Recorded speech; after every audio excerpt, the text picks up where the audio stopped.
Olá pessoal, eu sou a doutora Flávia, sou advogada aqui no escritório Aparecido Inácio e hoje eu tô aqui para responder algumas dúvidas que chegaram pra gente nas redes sociais. Vamos lá?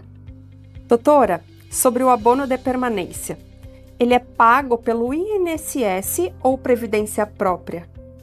Nenhum e nem outro. O abono de permanência ele é instituído de uma maneira administrativa, então geralmente quem paga é a entidade, o órgão a que o servidor está ligado a partir do momento que ele pode receber o abono de permanência. O abono de permanência pago em retroativo incide no imposto de renda? Sim, o abono de permanência pago de maneira retroativa vai ter imposto de renda. Já é um tema pacificado pelo STJ.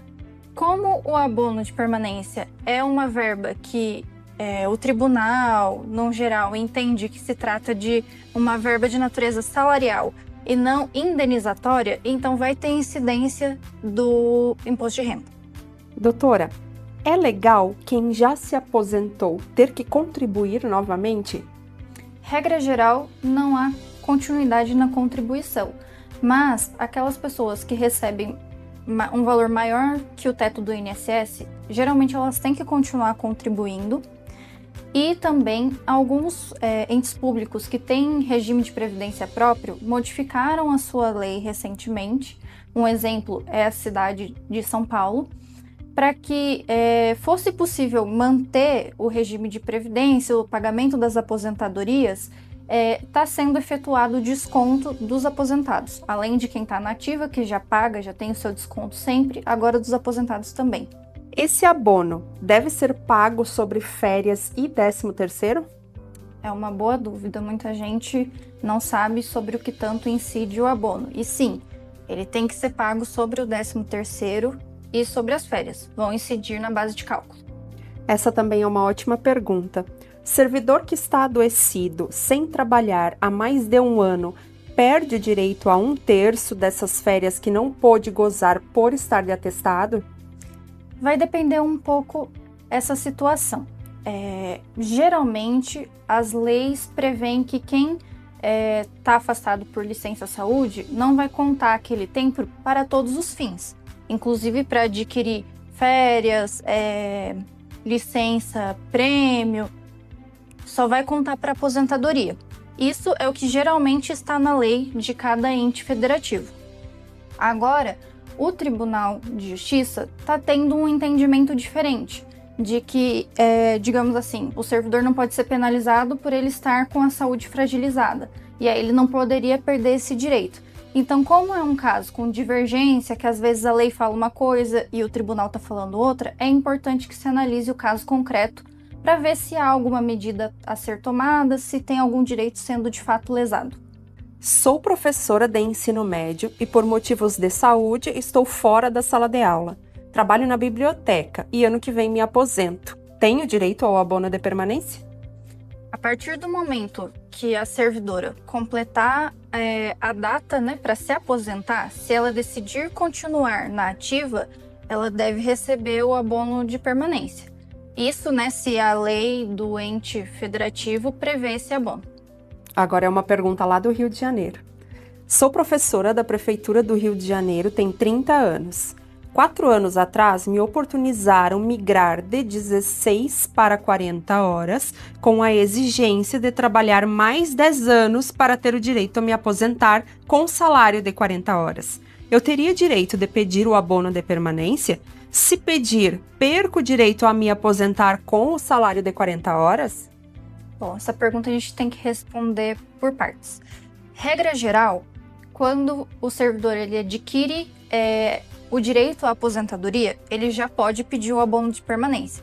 Então, como a servidora, em outra regra, já possui o direito de se aposentar, ela pode pedir o abono. E, no geral, também, na maioria, da forma como o abono é colocado na maioria das leis, porque cada estado às vezes tem uma maneira diferente de aplicar o abono de permanência na prática, ele não interfere na aposentadoria que você vai escolher. Então, por exemplo, agora eu posso me aposentar por idade. Peço o abono de permanência, mas porque eu vou continuar na ativa. Lá no futuro eu quero aposentar por uma outra regra, seja de ponto, seja de contribuição, enfim, uma que não seja por idade. Isso não vai me interferir, basta eu ter ali, né, uma regra que eu possa me aposentar, eu quero continuar, vou receber abono de permanência. O abono de permanência vale somente para servidor público, pois no regime geral a desaposentação não é permitida. Sim, o abono de permanência, ele é um benefício instituído aos servidores públicos. Não se trata de uma desaposentação, uma coisa não tem a ver com outra, e ele é só para servidor público que, ao adquirir, né, a possibilidade de se aposentar, decide permanecer na ativa. Então, por esse, como se fosse um incentivo, né? Ao invés de eu perder o servidor, é um incentivo do Estado, do município, para que ele continue e receba um valor a mais no salário. Se aposentado, o funcionário público perde este abono ou fica averbado? Sim, ele vai perder, porque como eu falei, em outras perguntas, né? O abono de permanência, ele só é válido para quem tem o direito de se aposentar e decide ficar na ativa. A partir do momento que o servidor de fato se aposenta, ele não vai receber mais esse abono de permanência. Uma ótima pergunta agora também. O abono de permanência só para quem é do Estado ou também é para servidores municipais? Pode ser também para servidores municipais. Isso vai depender da lei de cada local, né? Nós temos uma lei federal que institui o abono de permanência para os servidores da Seara Federal. Cada estado também vai ter a sua constituição, o seu estatuto dos seus servidores com a previsão de como vai funcionar, e os municípios também podem instituir um abono, então é necessário analisar a sua lei em específico. Quem não é servidor público e se aposentou e continua trabalhando e descontando o INSS, pode pedir a devolução do mesmo ou não? Regra geral, não. Quando você se aposenta, mas continua trabalhando, né, de uma maneira formal, é obrigatório você contribuir com o INSS. Inclusive, se, por exemplo, a pessoa se aposentou pelo regime de previdência próprio, porque era servidor público, e agora está contribuindo com o INSS, que é outro tipo de regime, é o regime geral. Você pode até adquirir, a depender do caso, uma segunda aposentadoria. Por enquanto, isso ainda é possível. Então, é necessário continuar contribuindo, porque ele tem, o INSS, um caráter geral, obrigatório, de contribuição. Então, não tem como você pedir esse valor de volta. E agora a última pergunta deste bloco de respostas, lembrando, né, doutora, que a gente vai voltar Sim. com outros vídeos e com outras dúvidas aqui. Essa é uma pergunta seguida de um comentário. Mesmo que já tenha passado 5 anos, em regra, direitos contra a administração pública só podem ser cobrados em relação aos últimos 5 anos. Após a aposentadoria, o prazo para discutir valores ou direitos também é, via de regra, de até 5 anos. Isso mesmo, isso se chama prazo prescricional.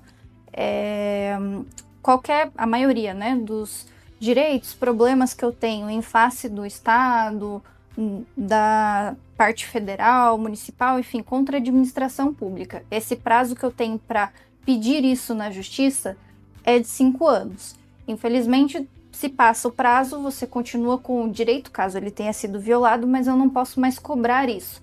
Então, a gente sempre tem que ficar atento quando que aconteceu uma situação, porque eu tenho esses 5 anos aí para ir atrás do que eu tenho para receber, do que eu tenho para reivindicar.